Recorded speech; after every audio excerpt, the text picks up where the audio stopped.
Hello everyone, I am Carius, and today I have the latest from CaptainSlug's armory, the Caliburn. The Caliburn is of course CaptainSlug's newest high-powered homemade for launching demolisher rockets.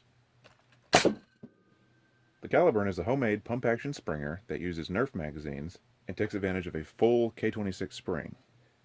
This particular Caliburn is the one I've been working on for the past month, and it has quite a few design changes from CaptainSlug's original design. So, as you can see, we've got K26 spring that compresses completely.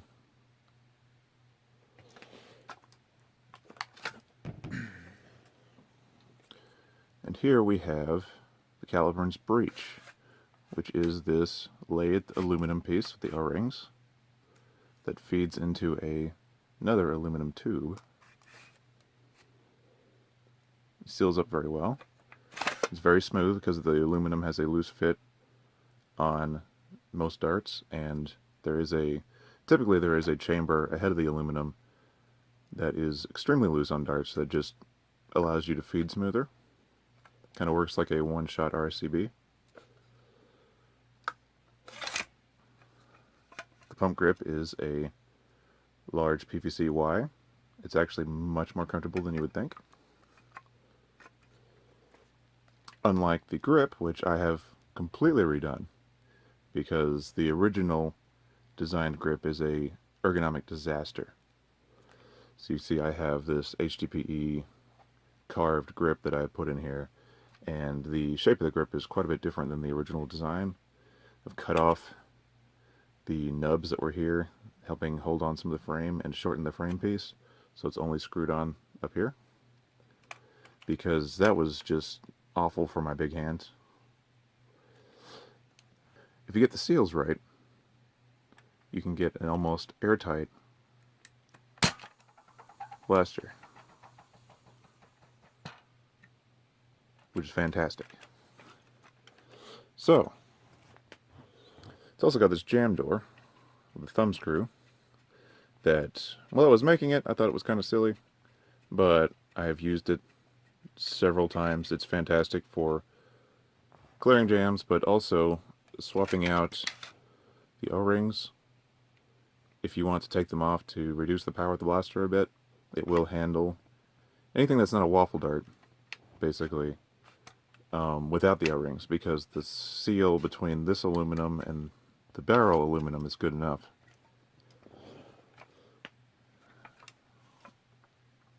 I've added just a little bit of red up front, just for looks, and a bit of red on the inside, covering the barrel, just more cosmetics.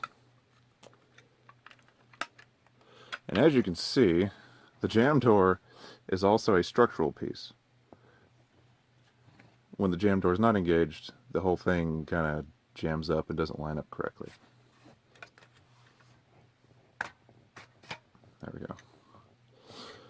Another addition to the design, I added this little dart guide piece made out of some clear Schedule 40 PVC, because I was getting darts that were not wanting to go into the chamber. They would just slam up against the side of the chamber and then get destroyed as you ram this aluminum bolt forward. And I found this dart guide helps quite a bit. When you put a clip in, the darts are already, the tip of them is already in the guide, so that they're just kind of forced into the chamber when you pull it forward, and they don't have an opportunity to jam. So even waffle darts will feed very smoothly with that extra guide. Blam. Okay. So, another addition is the stock. I added an extra plate in the back and some comfy foam, because the stock isn't very ergonomic either. It's very basic. It's just two pieces of polycarb. And if you want to really brace your shoulder against it while you're priming, you'll need to add something for comfort. Also, there are several parts of this blaster where you're relying on a very thin amount of threading for the screws, and if you don't tap them perfectly, they will have a tendency to strip out. And in the case of these two screws and these bushings, they were unthreading themselves and just stripping right out just from the vibration of firing. There's not actually any force on these pieces, but the vibration from firing was enough to take the screws out. And screws rattling around inside this plunger tube is really bad because it jams up the spring and keeps you from even catching, and it makes the blaster inoperable. So these two screws are slightly longer than the originals, and they're also gooped in place with some Loctite because that was a malfunction I didn't want occurring again. Now, the largest change I've made to this thing is that I have, instead of doing the barrel material that Slug puts in his write-up, I actually just use the aluminum chamber material all the way through, which is kind of like a 9/16 brass type dart fit. And you lose a little bit of performance doing that, but it's a little bit more reliable with a lot of stock darts. And I wanted to use this primarily as a super stock blaster, so now it feeds waffle darts no problem. And if you didn't already know, I like waffle darts. Behold, the physical manifestation of my OCD.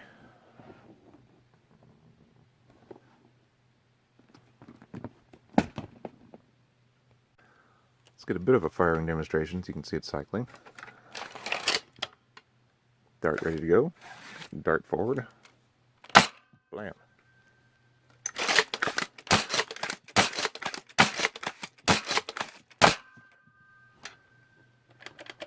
Works pretty good. So it's a bit windy out here, but let's do some range testing. The larger of those two sheds is roughly 80 feet away. Let's see if we can hit it. Yep.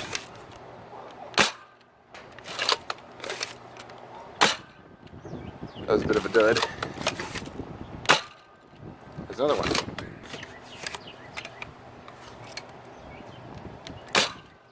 There we go. Ooh, damn. A little bit of angle on that one. Yep. So, consistently throwing waffle darts about 100 feet. The shed's at 80 feet and they're ramming right into the shed. Fantastic performance. Another thing I changed, which Captain Slug also changed from his original write-up, you've got this aluminum trigger linkage, which was just screwed into the trigger and the secondary trigger piece back in the catch with a couple screws. He replaced the entire thing with some thick wire, so I just added some lock nuts to the edge of these to keep the screws from loosening and just edging out of the plastic threaded parts. Because when you've got this trigger linkage going back and forth, the screws will slowly loosen and eventually just fall out, and then your trigger doesn't work anymore. And if this happens to you in the middle of a round, that screw is gone. You'll have to replace it. So like I said, Slug replaced the entire bit with some thick weld rod, or thick wire will work as well, that is just bent through the holes in both the trigger pieces. In addition to everything else, I of course changed up the grip and the trigger. You'll notice the trigger looks quite a bit different from the original design, because I've got large hands and I just wanted a trigger that was out quite a bit farther forward. And I've still got quite a bit of space for my finger in this whole area. I really like the mag release that Slug designed because it's just nice and simple. You can hit it with your middle finger and undo the mags. And as long as you get the main body of the blaster correct, the mags slide in nice and easy. Worker mags are a little tighter.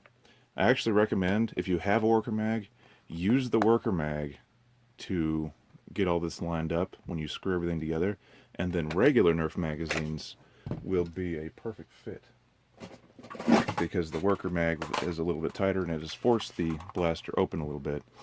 Here's an artifact mag as an example. It is super smooth going in there. And this does work with artifact mags and shortened darts.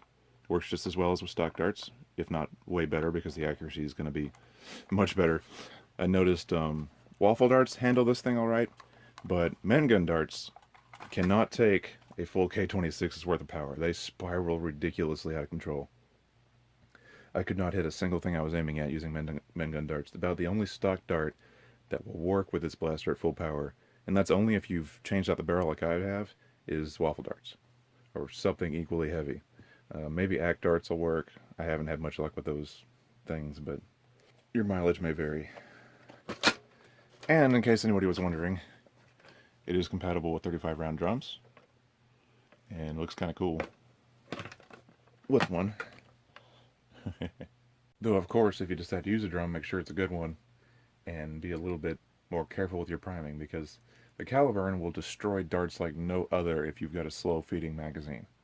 If the dart's not lined up with the chamber, it will be mushed into a fine paste by the heavy aluminum pieces and prime of this blaster. The one thing I've had a lot of people complain about with the Caliburn is that it's got a ton of flex in it. It's just a bunch of polycarb sheets put together and some thin aluminum rods, and the entire thing flexes back and forth quite a bit. It doesn't really bother me. It's been a complete 50-50. People I've handed this thing to, some of them was like, oh, this is beautiful, this feels great, and some people are like, oh my god, I feel like I'm going to break it just priming it. And it's definitely not going to break, it's just got quite a lot of flex in it. And especially if you've got it against your shoulder, it feels nice and solid. It's just whenever you try to laterally pull on it, you can feel the entire thing flex back and forth, because all that's holding it together is this thumb screw and these 8 screws on either side of the magazine plates. So it's just going to bend quite a bit. You could probably fix that with some extra plating around the outside of this or whatever, but it doesn't bother me at all. And I like the ability to see through the top and into the magazine, so you can tell if you're out of ammo or not, if you're priming a dart or not. This window is typically for looking inside the clear chamber that Slug has in front of the aluminum piece to see if you've got a dart loaded. Since I went with a full aluminum barrel, I didn't need it, so I just covered the whole aluminum barrel in a piece of red PEX tubing just for looks, so that when you prime it, you've got red, which looks kind of cool. Another really cool thing about Slug's design is if you remove just 5 screws, these two, the two on the other side, and the one into this Delrin rod, along with this thumb screw, so 6 screws, if you remove those, the entire thing breaks in half. You've got the front piece, the back piece, and this little frame plate in the middle here. It all comes apart. You can take the plunger tube right out. You can access pretty much every part that would need maintenance super easily just removing the 5 screws, which I absolutely love. I've had to make use of that several times already. Now, if you want to make a Caliburn, there are a couple parts that are extremely important to get right. For one, the metal priming bars. They go back and forth with the bolt. Those are about the most important tolerances that you will deal with in the entire blaster. You basically, when you're cutting these, you want to cut the 2 lengths that you need, and then just clamp them together and drill the holes in both at the same time. These 2 pieces need to be identical, or your blaster will not line up correctly. You'll notice that if I flex it certain ways, the bolt moves back and forth a bit. And if you've got any kind of discrepancy in the length of these, this piece will just be crooked, and it will ram up against the core frame pieces and against the chamber, and you will not be able to cycle this blaster. Another thing that's extremely important is this catch rod. You want it to be perfectly straight and secured to the wiffle tube area assembly, or it's just going to ram up against the catch guide and you will not go anywhere with it. What I did for that, because I do not have a bandsaw that will cut straight lines with a crap, is I cut the length I needed, then I chalked up this Delrin rod into my drill press, put some sandpaper on the drill press's table, and then just ran the Delrin rod into the sandpaper until it was perfectly level, and that worked perfectly. And now this is perfectly straight, and it will properly engage into this aluminum catch guide. You can't get away with hand cross drilling your holes, for example. You need a vise on your drill press, and you need to get everything lined up perfectly, especially on this this little white bolt piece that the aluminum bars are screwed into, and the piece that is inside this front grip that is holding the bars in the inside, those got to be perfect as well, just like the aluminum bars. FPS testing.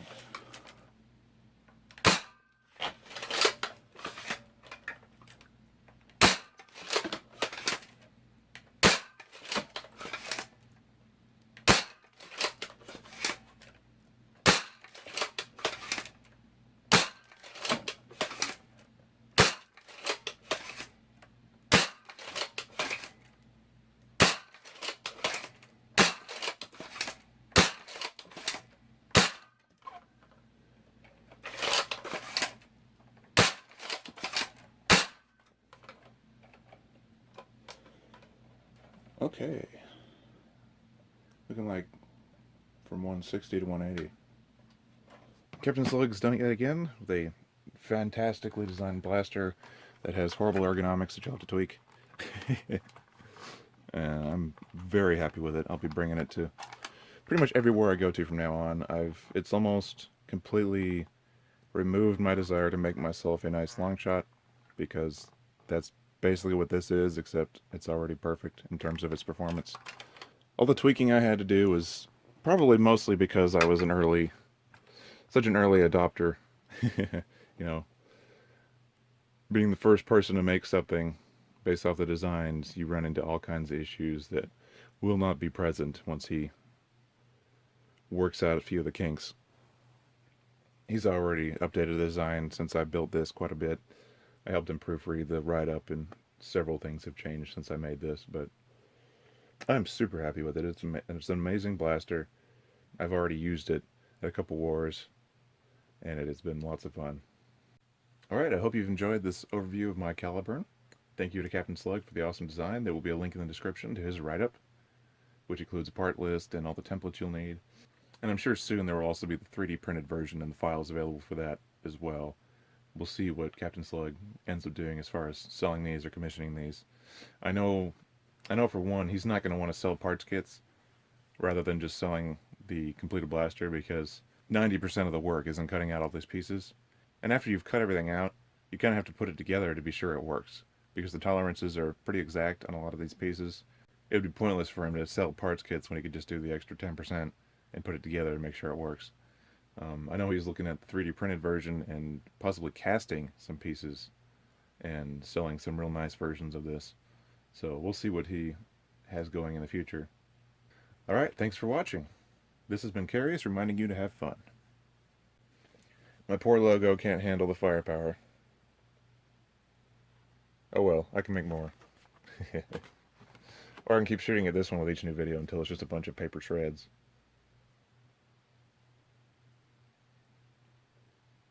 What you doing, camera? It's like this heartbeat. Dum dum. Dum dum. Dum dum.